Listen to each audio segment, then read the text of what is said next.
morning, good afternoon, depending on where we are in the world at this time. My name is Shamik, and it gives me great pleasure to kick off this session on bounce back. How can we use meditation in the context of bouncing back in the face of adversity? How can we weave it into our lives and make sense of a topic that is sometimes a little bit complex? And joining me today is Lyndon, a meditation practitioner who has been tuning the instrument and tuning this art and science for, what is it, 30 years? 35 years. Yeah. Wow. Wow. That's amazing. Lyndon, I have to say that I'm fascinated by the concept of bounce back, not just because of COVID, but it's always been very interesting for me to understand the kind of the DNA of an individual or a community or even a country that manages to face high levels of stress, high levels of adversity, and not only adapt but actually bounce back much like a tennis ball. And in this context, it's even more interesting. Interesting is not the right word. It's more valuable. It's probably the best way to put it, because we're in a situation where it's not just enough to be able to bounce back today, tomorrow, or the next week, but we just have to keep doing this. It's something that you and I were talking about, I think, a few days ago, is that we have no expiration date to this crisis. That's true, Shamik. And I was somebody who, maybe counter to somebody who reaches their mid-50s, I was someone who took on more responsibility in the last 3 years in my job. And that was, of course, more stress. And some people would say, why would you do that? But to me, it seemed important to kind of test my resilience and be able to say, well, what can you deal with if you've been meditating for 35 or 36 years? Does that mean you can deal with stressful situations and be able to bounce back every time? Because it's a regular thing. It's not a one-off thing. Yeah, it's not as if we can or anybody can say that, look, grit your teeth. I was in the US for about 16, actually close to 20 years. And in the great state of Texas, there used to be this aphorism which was really memorable, which was suck it up, buttercup. That if things are getting tough, then just suck it up. You'll make your way through it. That appeals to Australians too. I think Aussies are very close. There is an intrinsic toughness about Aussies. I'm originally from India, and I know the Indian cricket team and even the cricket fans, they would always admire the toughness in Aussies. But in this situation, it's not as if we can say, okay, it's just the winter of discontent. Once the winter is over, we'll be fine. We'll be out at the beach. The world will be a better place. Travel will be reinstated. It doesn't seem to end, right? No, it's a constant. It's more a marathon than a sprint, of course. And did we know how long things would take? Maybe we had a sense that it would be more than 12 months, but we're now into 18 months, and it's not like the crisis is even peaking yet. And that's just a reminder that actually life, it's about changing now and adapting. And maybe last year was the crisis, but this year is about adapting, and that's going to be that way for the rest of this year at least. Yeah, I remember growing up. My brother and I used to say that mom gave us this puzzle that could never be solved. So every time we would have an exam, she would say, "This is it. You do well. You put in the hard yards. You do well in this exam, and life will be better after that." But we never got to that one exam where it was perpetuity, right? That you ace this one exam, and the rest of life is going to be a cakewalk. That never really happened. And in a way, I think it was good preparation, because now looking back, we realize that, well, there can always be another challenge. Well, And I think your mum was right, because you do that exam and that gives you confidence for doing the next exam. So when she said life was better, she was being honest, but it's an incremental thing. It's an Life's just slightly better each time you do the next a exam. little bit So better. Yeah. it's like that when you deal with something and you actually think, well, I managed that. That gives you something to hang on to for the next challenge. And I really do admire people who are resilient. And it's always good to think of those people when you're facing a challenge. It's like, what would so and so do in this situation? Because they can cope. I should be able to cope if I can get to the right emotion. Because emotions are a very important thing, and when we're facing crisis, the first thing we feel is our emotions, and it's what you do from that point that's important. You know, that emotion, particularly anxiety and fear. It's almost like an instinct. Are you But do you going to? think, I'm sorry to interject, but do you think there is a certain stigma even now in the year 2021? There is some level of hesitation among men to be talking about emotions, or do you think that's Men perhaps are behind with that, and that's the downfall of that "suck it up, buttercup" expression. That don't show your emotions, don't tell other people that you're having difficulty because you're not supposed to, and that's a cultural thing in Australia. And men are under a bit of a crisis in Australia in all kinds of ways in terms of how they relate to women, and how they respect women. That's a really important thing that's being acknowledged in the community right now. And the emotional aspect of being emotionally genuine is really important for men in Australia. yeah, I mean, I have to say that in some ways, I mean, coming from India, I've kind of traveled around the world. So I grew up in India, spent about 20 years in the United States, and now I'm a resident of Australia. I have to say that if we think about whether men are in touch with their feminine side, to an extent, it is true in India. Men are probably more likely to express their emotions and say things that would be seen as quote unquote feminine. But at the same time, there is this stigma that, okay, if you're a man, then you should be able to withstand pain. You should be able to endure certain situations and just soldier on. Do you think, in the context of meditation, just being able to visualize or embrace or express your emotions has some kind of cathartic or positive effect on the psyche, or is that, in your experience, is that not so important? Well, first of all, I'd like to say I really learned a lot from being around men in India, and how familiar they were. And, I was very lucky because I went to India in the 80s. And I did meet some Indians who became very close friends very quickly, and even that alone was something of a revelation to me, to meet people and be friendly. They must have asked you about your Asked me father, about your everything, asked me family. about cricket, and then we're walking down the street and Typical. we're holding hands.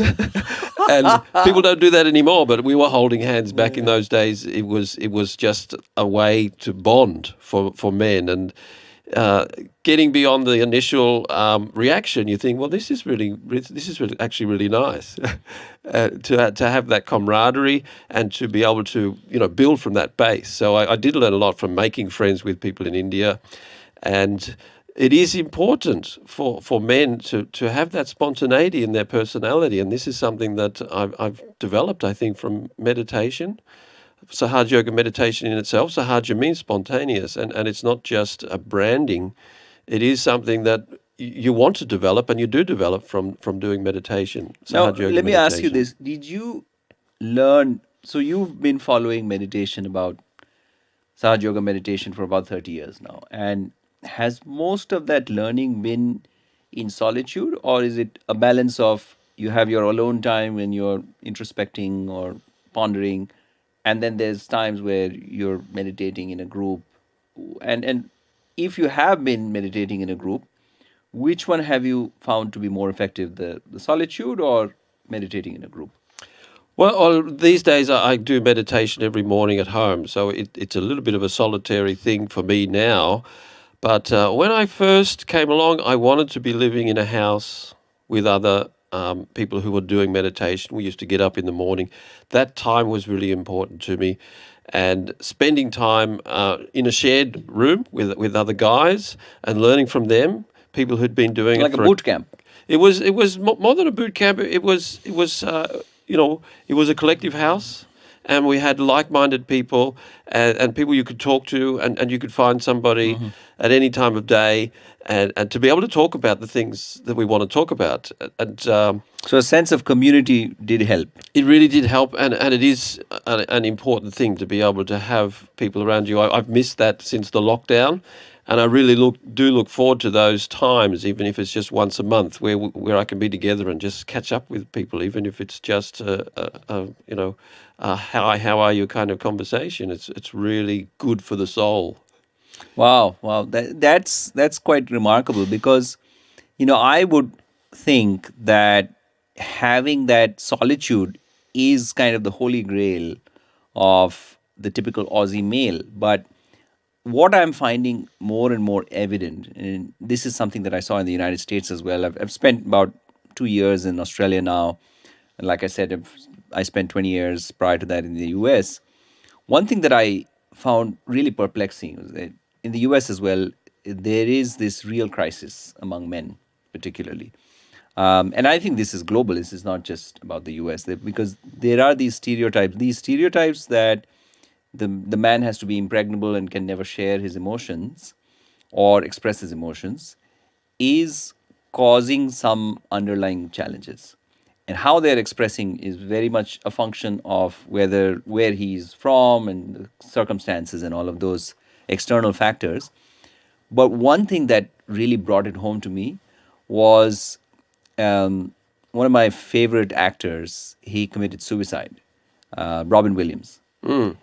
And there was this real outpouring of anguish around the world because this was a really well liked actor. I wasn't the only fan. Let me put it this way. And I remember someone telling me that New York City, on one of the major bridges, if you had someone, there would be people who would commit suicide from the bridge. They would just jump off the bridge. Now, that is obviously a shocking, terrible thing to happen. You would think that in this highly populated city, there would be someone who would stop and maybe assist that person. But the reality was that in many cases, what was actually happening was that as a vehicle was passing by, probably 9 times out of 10, the police officers had actually seen that the passing vehicle and the driver would be saying, just go ahead and jump. And the psyche, or what I took away from it was, if someone is in that state, there's a certain sentiment in society that, okay, you're no longer functional. You should not become a burden to society. Just go ahead and take your life. That's a hardness that's crept into society, and it's almost like an underlying mood. And we talk about the right side in Sahaja Yoga. That right side is the more futuristic side. It's the more action side. That's the masculine energy. And it's the more masculine energy side, but it's not the side that is sensitive to emotions. And if people are moving towards that futuristic side and that more action side, they're a kind of person who feels better about themselves. But are they sensitive to other people? And are they in a balance where they can empathize with other people? And for me, that's really important because I'm aware of it. Even driving into Sydney, you can feel that right side. It's a vibe you can feel in Sydney. That Sydney is a right-sided go-getter place.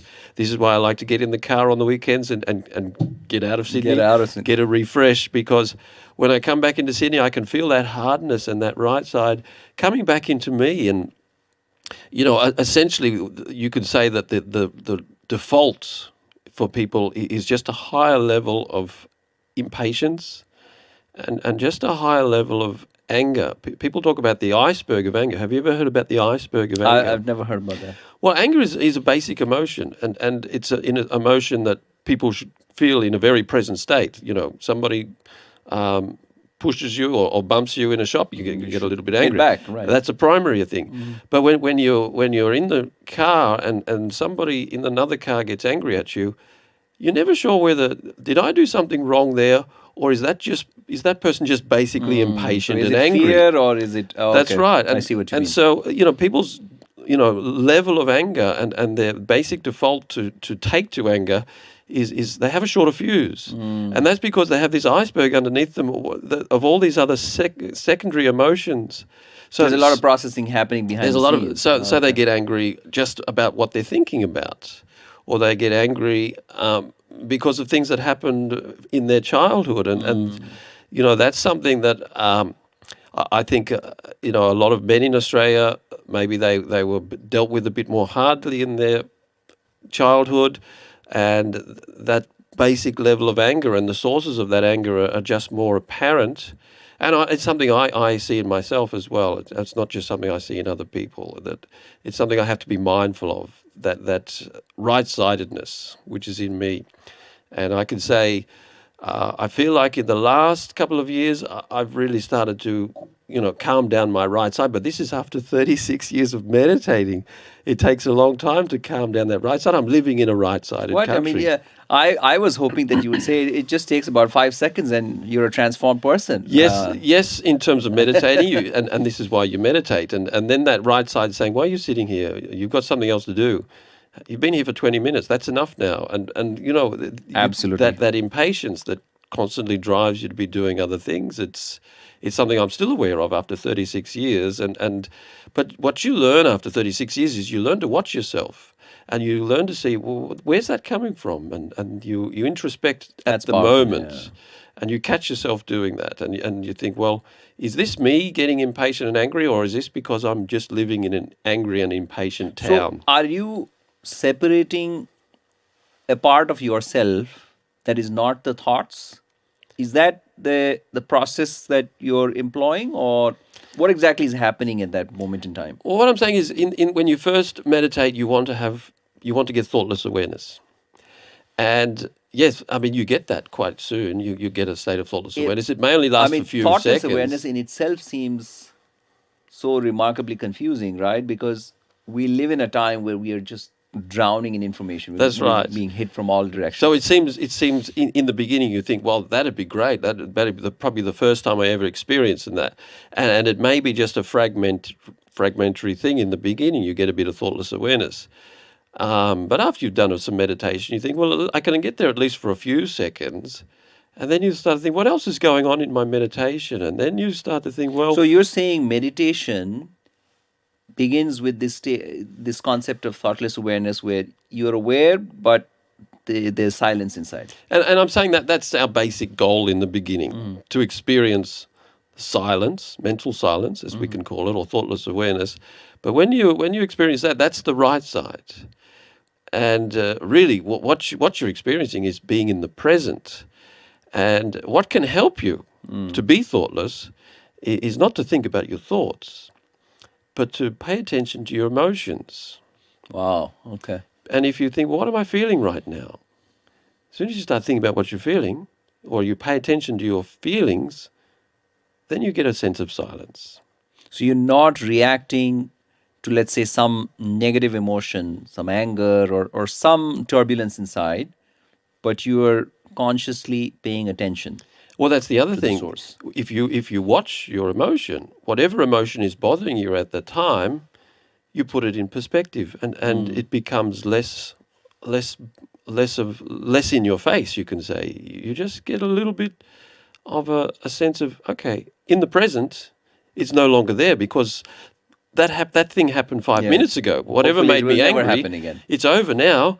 As soon as you're thinking, what am I feeling right now? You start to realize that the anger is dissipating. The only thing that keeps the anger going is you're thinking about it and you're dwelling on it. Yes. But if you put yourself in the present, that's the best way, first of all, to manage your emotions.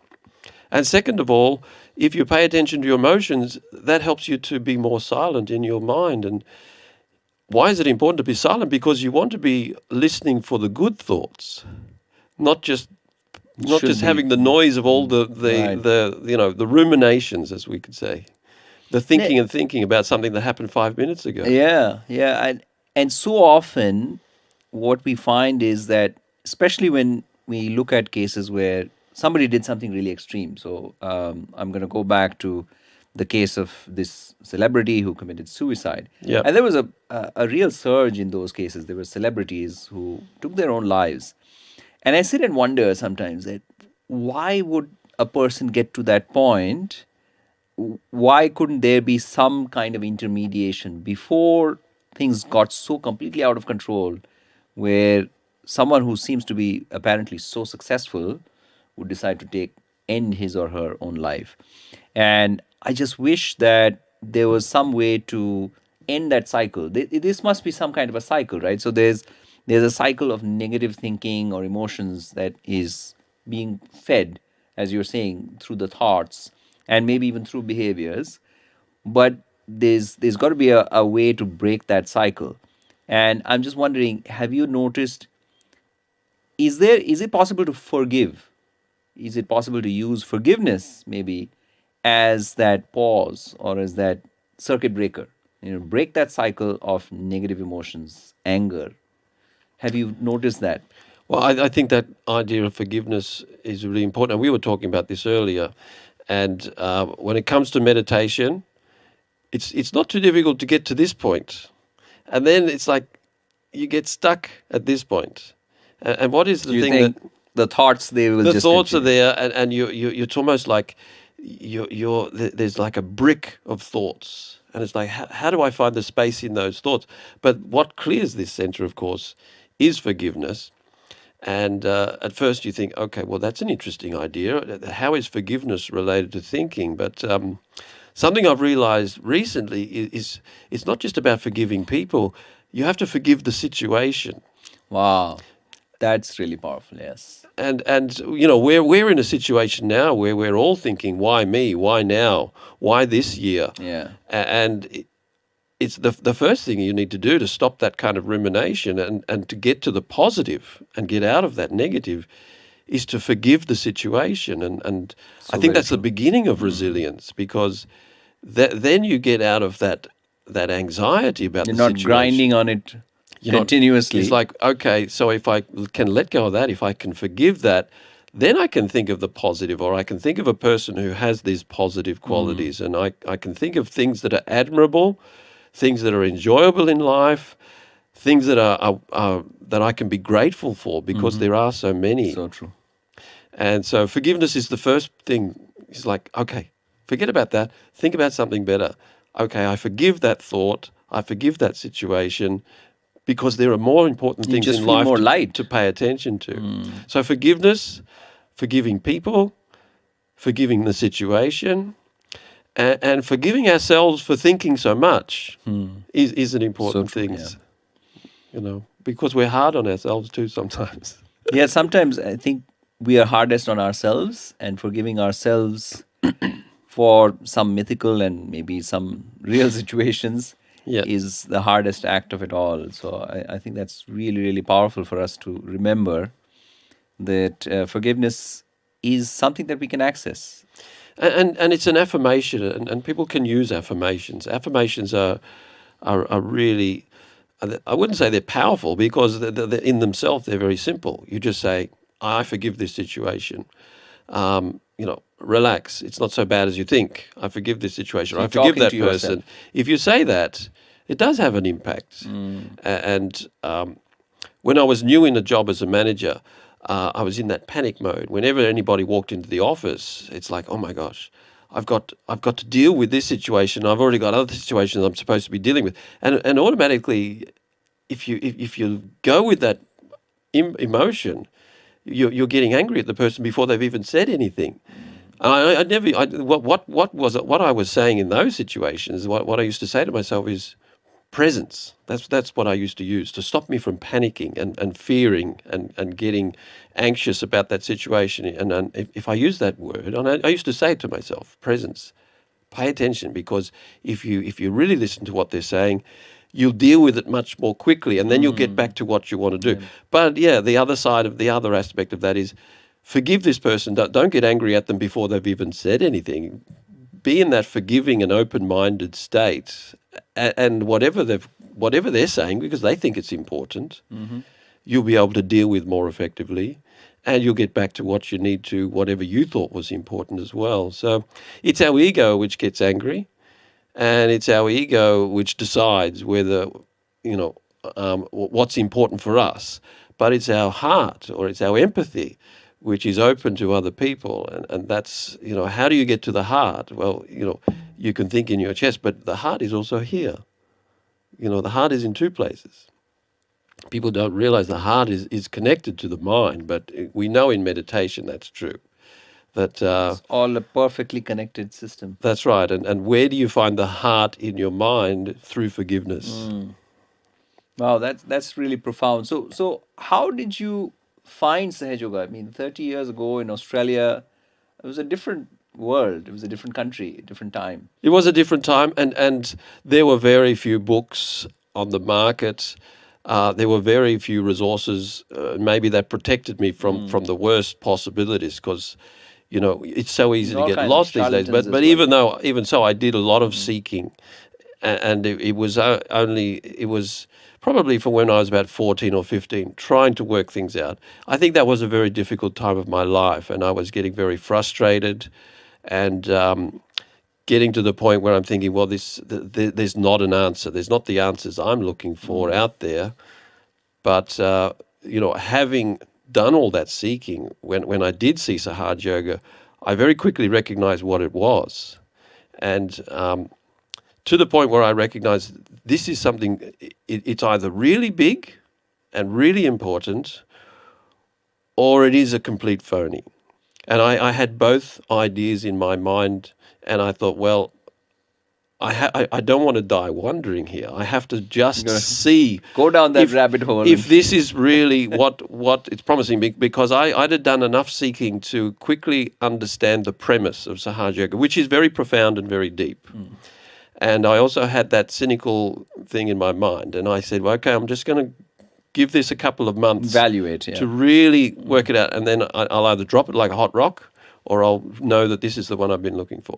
And what was your first experience? Did you meet someone who introduced it to you, or was it an event? How did you go about the process of starting the meditative journey? That's where I was most fortunate, because Shri Mataji was visiting Australia. This was in 1985. And Shri Mataji is the founder of Sahaja Yes. Yoga meditation. And of course, I didn't know who she was at that time. I'd never heard about Shri Mataji before that. But there was a poster, which I think the first time I saw it, I thought, well, there we go. There's another guru. And there was no but Instagram, it was no on, Facebook. It was on no the YouTube. way from my commute, because I was commuting to university in those days, and so I'd go past this poster, every day, and I'd look at it again, and I think I felt something that this is like an idea that, well, it may be just another guru, or it may be something profound. Don't die wondering. Give it a go and find out what it is. And so I did, and I went along to Shri Mataji's public program. Do you remember where this was? Yes, I do. It was in the exhibition buildings in Melbourne. Oh, wow. And I remember the date. It was the 14th of March, 1985. And so I went to the first program, and that was, I think it really helped me, because it's the whole sense of occasion. And, the people who are watching this video, that they can watch us talking. We could give them self-realization. I think you've got a video lined up, which is Shri Mataji going through the process of self-realization. And I think that's a really, really important thing that you found that, because that was my experience of Shri Mataji introducing me and taking me through the process of self-realization. So you were one of those individuals who was seated in the audience. I was in the audience. I remember it. Very similar to. And it was a very memorable time. And again, I went away from that feeling great. But That's important. But I'm a person who is a compulsive thinker. And ever since, since then, getting that experience of silence in my mind, it's not been easy for me. I can get a short amount of that experience, and then my mind wants to drift away. And so I've had to learn how to bring my mind back. But the thing that's helped me most is not just saying, not this thought, not just stopping my thoughts. What's helped me most is getting in touch with my emotional side and thinking, what am I feeling right now? And the other thing that I can say, because it's three things, the right side is just that mental silence. The left side is your emotions. In the center, it's your attention on the physical subtle system, which takes you to thoughtless awareness. And after you've been meditating for some time, you pay attention to the vibrations of what you're feeling, and you pay attention to the subtle system. And when you can do that in your meditation, you get a deeper meditation. So maybe next time we meet, we can talk about maybe guide people a little bit in how to be aware of their emotions in their meditation and how to be aware of the subtle system in their meditation, because that's what's really helped me to get it to a deeper state of silence, not thinking about my thoughts. Wonderful. Well, we're going to listen to this speech by Shri Mataji in Australia. It's going to be about, I think, about 10 minutes, maybe a little bit more. And we'll be right back.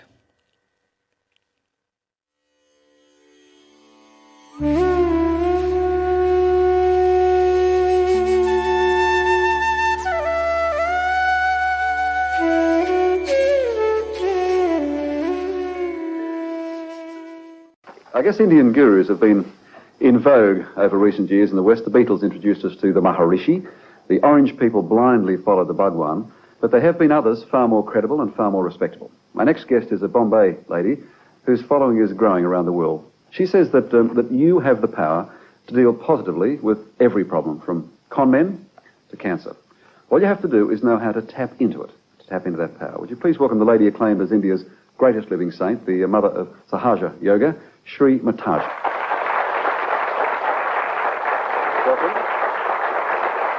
I know that it's very difficult for anyone to sum up one's religion, but is it possible to say what is Sahaja Yoga? Sahaja. Saha means with, Ja is born with. This is born with you. Within us is the power which can give us the status of a spirit. We are not yet the spirit.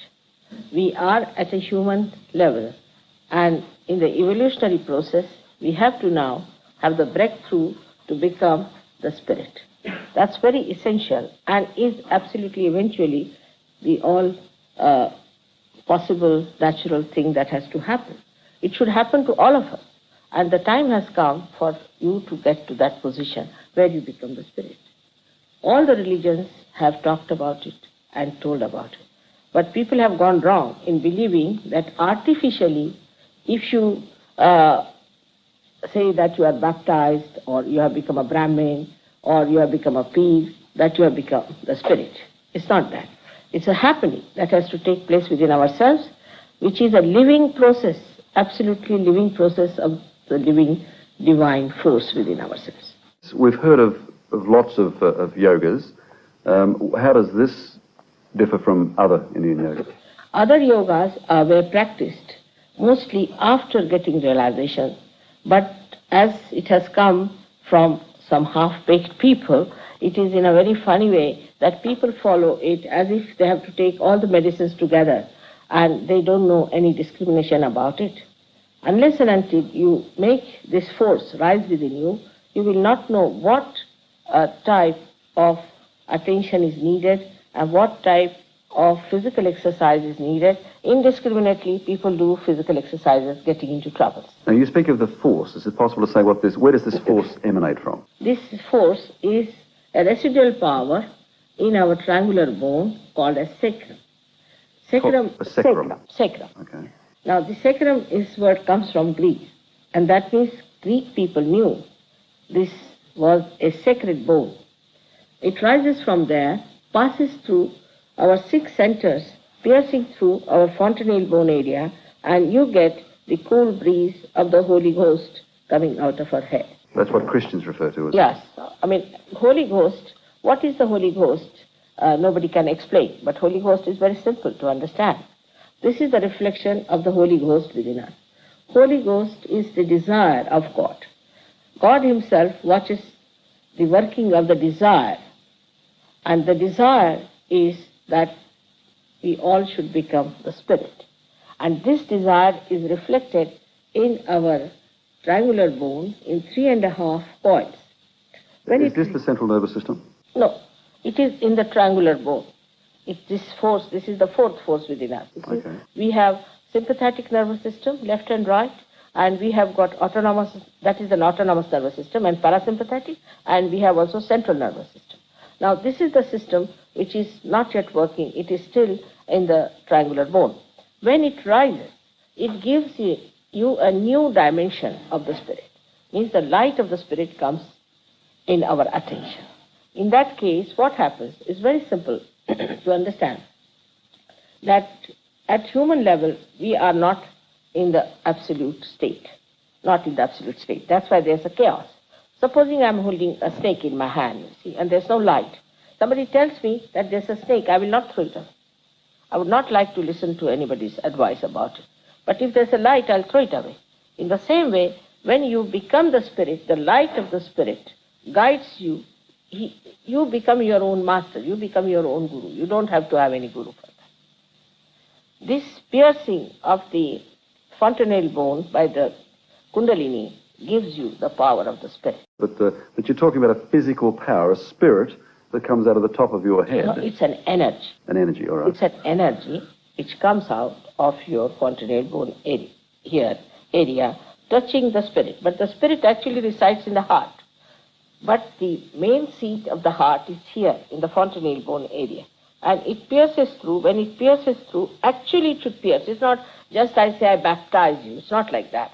It has to pierce through that, and you have to feel the cool breeze of the Holy Ghost on top of your head. Is it there now? Yes, it's there. Can I feel it? I don't know if you'll feel it or not, because you'll have to have that sensitivity. Now, you see, all around, also that all-pervading power is there, which makes everything vibrate. But this energy can be felt only when you have got that realization. Then what happens that all your centers on your fingertips become sensitive.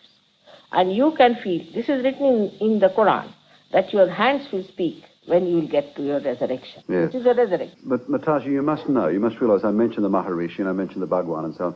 You must live with the skeptics and the doubters because Of course, I'm living with them all the time. the con men who've come Yeah. before you. Yes. Now, firstly, you see, the great mistake we commit as far as going to gurus or to anything that is religious is that you cannot pay for God. You see, it's a living process of a living God. Now, supposing you want to sprout a seed, how much money do you pay to the Mother Earth? It's a very simple thing, but people don't understand. They think that they can purchase everything. You cannot purchase God. A simple method, if you apply to all of them, they will all run away. I read that this spirit, this power you speak of, can deal with, as I said, I mentioned the con men, but can deal with cancer. Because, see, I'll show you now, this is the center. We can say this is the medulla oblongata, or we can say this is through which the central canal is passing. Now, the center is inside here. Now, when we are in the imbalance, say we go too much towards the left side, means we become too emotional or do all kinds of wrong, nonsensical conditioning. Then, or if we go too much to the right in ego and all that, you see, then we break this. Once we break this, what happens? That the center becomes constricted and the energy becomes constricted. Slowly it breaks the relationship with the head, with the whole, and it becomes malignant. When it becomes malignant, it starts overpowering other cells. And that's how cancer is set in spirit. All right. Well, it's very difficult to understand and understand it cold as I'm doing now. Yesterday we had 1,500 people downstairs and about 500 people upstairs. And most of them got realized. Through radio and television, you've told people at home. They're very sensitive people, Hong Kong. Perhaps they're in trouble now because they have to go away and all that. Maybe that is it. People who are in need are more sensitive, are they? I think so, because they then anchor after God. You see, otherwise they think we are all right. What to care for God? You see, who is God after all? Otherwise, Australians are very good. Are they? We're They very are receptive, the are best. we? They are the best people. They are very innocent, and they get their realization very fast. They stick on to it, and they have done wonders. They have done wonders. I should make the point that I saw one of your advertisements in one of the papers today, and you, I think there is a meeting tonight at the State Theatre in Sydney, but there is no fee charge. You're not in the. Of course not. You're not charging. You're not. No, not at all. Into rounding up money. No. No, I should make. All right, we thank you for your time. You're staying another week or so in Australia. Yes. You've been to other states, and you're now doing Sydney. Yes. With a group. I I'll be going to Melbourne. Sydney and Melbourne and then to New Zealand. And to New Zealand also. All right, we thank you. I'm sure if Thank you'd you very like to much. see Mataji, you could check your local newspapers and find where she's meeting people. Thank you very Thank much you. indeed. Thank you. Please thank Mataji. Please stay.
Wow. So that must have been what it was like. That brings back a lot 1985. of memories. Every time I see Sri Mataji doing the process of realization, one thing I say is it's different every time, and but also it brings me back to that first time, which is of course the most memorable time of following, and that self-consciousness of thinking, well, I'm putting my hands here, I'm putting my hands there. Is it working? And then at the end, yes, it's working. Yeah, and you can feel that there is this flow of cool energy on your hands. I think that is probably the most compelling part, right? The anchor that really brings it all together. Exactly. That's a sensitivity that comes from being in that central channel, and it's in the beginning. It might be just a few strands. People say it's like the lotus stalk. There's these little strands inside a lotus Oh, I've stalk. never heard of that. Yeah, they're like strings, and Wow. and it might be just a few strands, but you do meditation every day, and you get more and more strands. better. You get more and more sensitive. If maybe one hand is feeling cool, the other hand is feeling hot, and that was me for 25, 30 years, and now I'm starting to feel cool on my right hand. Can you believe that? It's taken me 30 years to get Wow. my right hand cool, but that's what persistence does for you. That's amazing. But that's all in one lifetime. I see that as a great achievement in my lifetime, to cool down my right side. Well, it does seem really, really profound because of the fact that we live in remarkably stressful times. And if there is this system, there's this process that we can leverage to become better versions of ourselves, then why not take advantage of that? I think the first thing we find out when we get self-realization is there is a better version of ourselves. And then we think, the question is, how do I get there? And that's the journey of Sahaja Yoga. And if we fall, we can use this to bounce back. Yeah, that's right. And that's the other thing. We think, wow, okay, so I have that spontaneity, and I have that ability to forgive people. That's the first time I used the mantra, I forgive. Wow. And it's like, wow, that affirmation, it felt good at the time. It felt like a lifting off my shoulders. Why wouldn't I want to use an affirmation like that? Unbelievable. Well, Lyndon, it's been a pleasure. Thank you so much for sharing your experiences, and I hope we get the opportunity to do this again. This would be great to do it again. Thanks for asking me to talk to you, Shamik. Wonderful. Thank you all.